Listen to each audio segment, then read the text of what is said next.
l'amitié est en déclin. Certains accusent le téléphone, d'autres la pandémie, d'autres la perte de valeur. Mais qu'est-ce qui cause réellement ce déclin de l'amitié et de manière générale ce sentiment de solitude qui envahit nos sociétés? On est dans l'une des ères les plus connectées de notre humanité et pourtant les personnes se sentant seules ne font qu'augmenter. Et selon un rapport de mai 2021 de l'American Perspectives Survey, sur 2000 adultes, 12% des Américains disent ne pas avoir d'amis, alors que c'était 3% en 1990. Je sais pas si vous vous rendez compte d'à quel point en 30 ans les choses ont évolué. En plus de ce déclin de l'amitié dans les chiffres, on est inondé de contenus qui prônent le drama. Vos amis là, vous les connaissez jamais vraiment assez. Have you ever had a friend that literally hates you for no reason? Les gars, ça se trouve vous avez des amis qui sont jaloux dans votre entourage et vous le savez même pas. Okay, does anyone else have a friend that just like doesn't like you? With me while I talk about the ridiculous things that this girl that claimed to be a girl's girl has done to me. There is a video about a girl talking about why she ghosted a friend. Comment on en est arrivé là? Sommes-nous en train de vivre un tournant dans nos relations humaines ou sommes-nous en train de laisser place à une société sans amitié?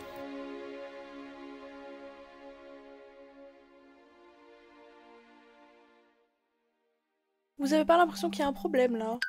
Que tout le monde s'embrouille, que les amitiés sont de plus en plus courtes, désastreuses, que les trahisons sont de plus en plus grandes. Mais qu'est-ce qui se passe? Pourquoi les relations ne fonctionnent plus? Alors bon, déjà bonjour à tous, j'espère que tout le monde va bien. J'ai fait une petite rétrospection de mon année 2023. Et il y a un sujet qui est beaucoup revenu dans ma tête, c'est mon rapport aux autres, mais surtout dans l'amitié. L'amitié, c'est quelque chose qu'on a tous expérimenté et qu'on va continuer d'expérimenter jusqu'à la fin de notre vie. Parce que je ne vous l'apprends pas, on vit en communauté. Donc du coup, on est amené à rencontrer des gens, on est amené à fréquenter des gens et on est amené à créer des amitiés. Avant de commencer cette vidéo, je tenais à remercier le partenaire qui m'accompagne pour cette vidéo, qui est NordVPN. Alors NordVPN, c'est un outil, mais également une application qui vous permet de protéger votre adresse IP, mais également de changer la localisation de cette même adresse. Vous allez me dire, changer, mais comment? Et bien tout simplement, NordVPN vous propose un catalogue de larges choix de pays où vous allez pouvoir relocaliser votre adresse. Et vous allez me dire à quoi ça sert? Ça sert à avoir accès à des sites internet, du contenu, des informations en ligne qui ne sont pas disponibles dans votre pays. En ce moment, je regarde Jujutsu Kaisen, JJK, parce que je sais pas si je le prononce bien, sur Crunchyroll. Mais le problème, c'est que JJK n'est pas disponible sur Crunchyroll, localisé en Corée du Sud. Grâce au VPN, je peux me connecter à la France et à avoir accès à Jujutsu Kaisen. Mais ça peut marcher pour énormément de choses. Ça peut vous aider à avoir des offres avantageuses sur des billets d'avion. Par exemple, si vous vous localisez dans certains pays, ça peut être beaucoup moins cher en prenant votre billet d'avion, je sais pas, par exemple de Chypre. Également, et là vient le point le plus important, c'est la sécurité. Protéger votre adresse IP est essentiel. Et je sais ce que je dis parce que moi je suis quelqu'un, comme vous le savez, qui voyage beaucoup. D'ailleurs, si vous êtes nouveau sur la chaîne, n'hésitez pas à regarder mes vlogs. Et je suis très souvent confrontée au fait de devoir me connecter à un wifi public. Dans les aéroports, dans les hôtels, dans les rues. Mais en vous connectant sur des wifi publics, le problème c'est que, c'est open bar. Il y a tout et n'importe quoi qui peut se connecter sur ce réseau et vous voler vos informations. Moi je me suis fait hacker ma carte bleue, donc je sais ce que je raconte. Donc c'est pour ça qu'il faut faire très attention et protéger vos données. Donc si vous voulez profiter de NordVPN, en ce moment il y a une offre super avantageuse avec 4 mois offerts sur un abonnement de 2 ans. C'est sans risque puisque vous avez 30 jours pour le tester et c'est disponible avec mon lien dans la bio. Merci à NordVPN de m'accompagner pour cette vidéo. Reprenons où nous en étions.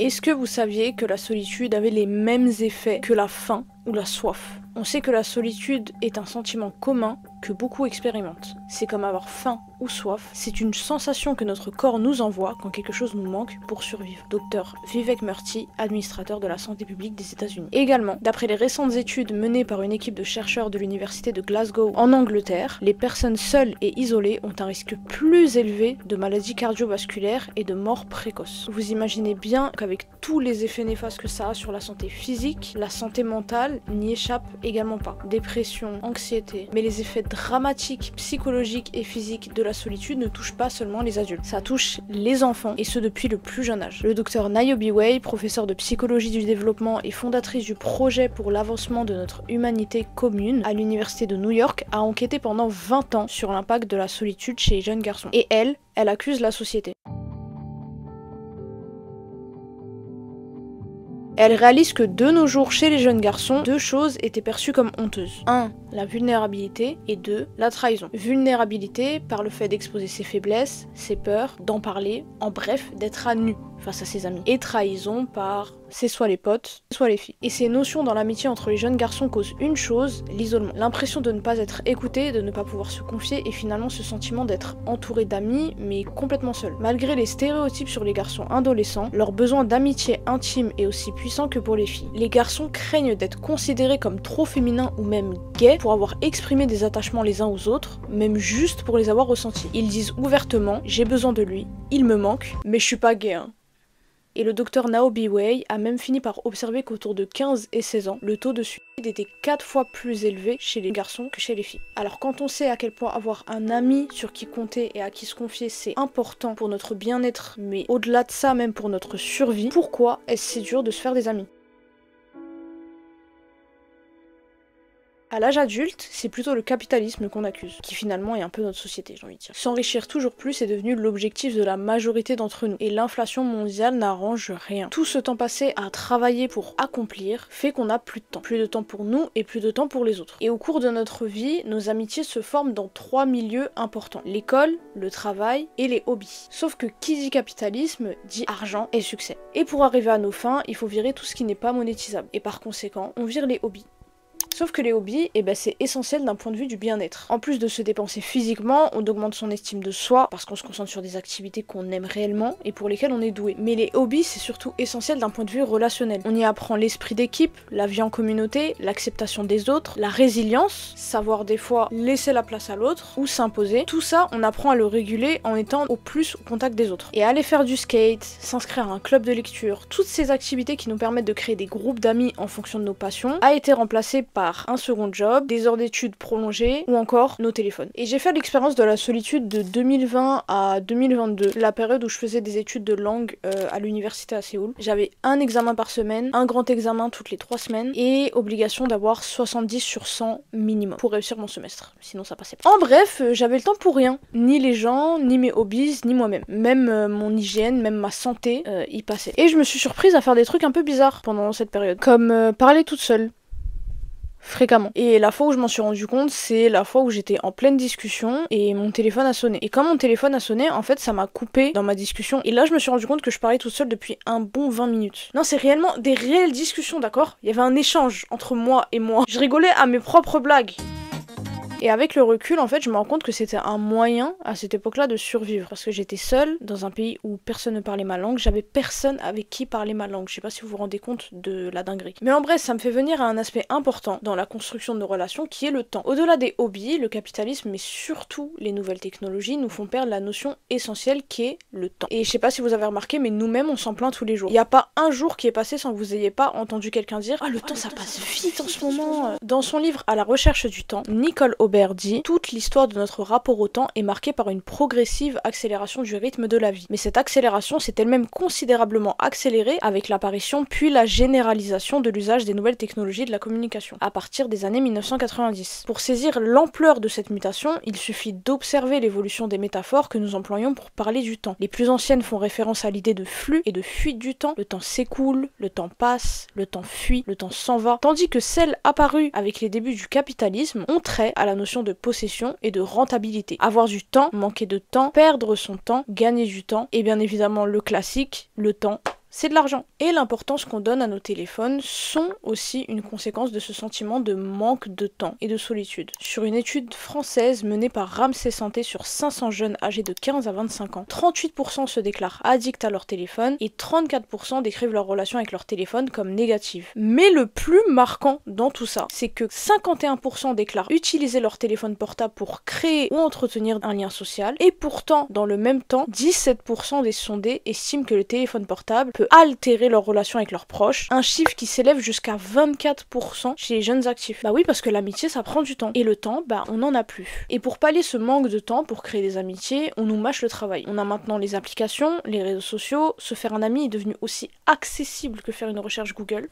Un clic, s'abonner. Sauf qu'on a besoin de réelles amitiés, profondes, sans tabou, avec un soutien inconditionnel pour réellement sentir qu'on a des amis. Ce que les jeunes nous enseignent, c'est que si nous vivons dans une culture qui n'est pas en phase avec notre nature, cela crée une crise de connexion. Nous vivons dans une culture où on pense que la réussite scolaire et le fait de gagner beaucoup d'argent ont plus de valeur que l'amitié ou les relations. Nous élevons nos enfants pour aller à l'encontre de leur nature et nous nous demandons ensuite pourquoi nous grandissons dans une telle solitude. Nous n'utilisons pas la capacité naturelle que nous avons en tant qu'humains à nous connecter profondément les uns aux autres et nous n'accordons même pas de valeur à cette connexion. On tend à oublier réellement la valeur d'un ami. Un ami, c'est un humain avec qui on a une réelle connexion profonde, sentimentale, amicale et avec qui on partage à peu près tout. Et on tend à désacraliser cette connexion. On la réduit à simplement une personne avec qui on partage des moments fun, avec qui on peut se montrer, alors que humainement, une amitié ne nous sert pas réellement à grand chose si elle ne sert qu'à ça. Se sentir écouté, entendu et exister auprès d'autres êtres humains, c'est pourquoi on a besoin de l'amitié. Mais la solitude, c'est un sentiment difficile à expliquer parce qu'elle se manifeste de manière différente chez chacun. Et c'est pour ça que c'est un sujet sensible et qu'il faut pas généraliser.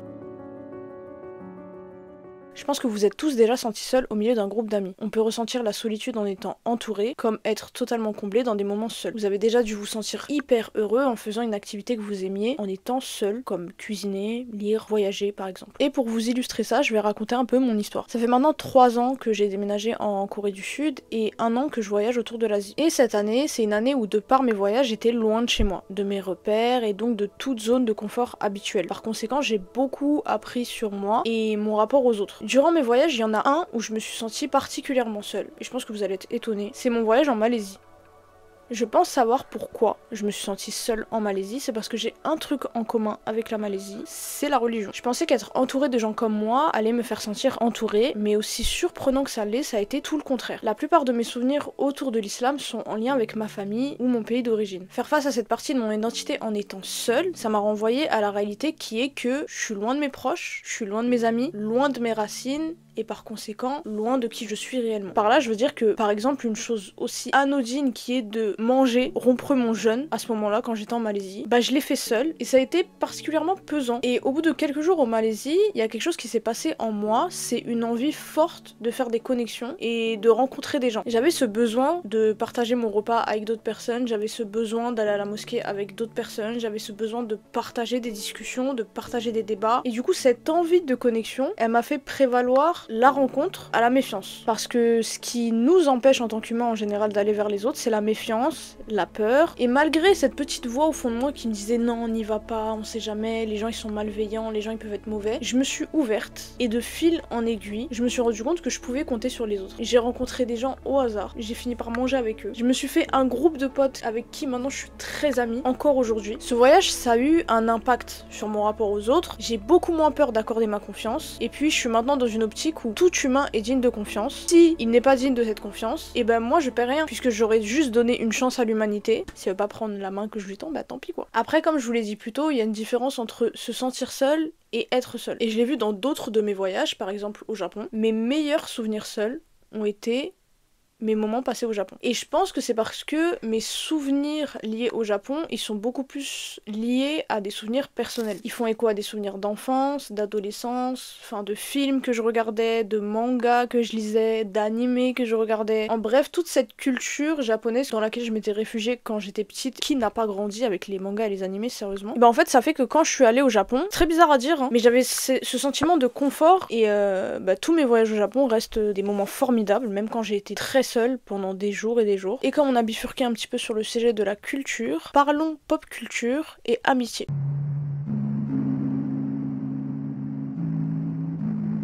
Étant née en l'an 2000, j'ai depuis mon plus jeune âge grandi avec les jeux vidéo et les dessins animés. Et l'amitié, c'est un thème qui est hyper évoqué dans les dessins animés et dans toutes les œuvres que j'ai regardées en étant petite. Les dessins animés ont peut-être une vision un peu idéaliste des relations amicales, mais je pense que c'est important un petit peu d'idéaliser ces relations pour donner un exemple de bonté et de bon chemin à suivre pour les enfants qui seront les futurs adultes de demain. Donc je vais plutôt me concentrer sur les œuvres que j'ai regardées en étant adulte et vous en parler avec un œil adulte plutôt du coup. Alors 2 œuvres récentes m'ont particulièrement marquée et la première étant Omori.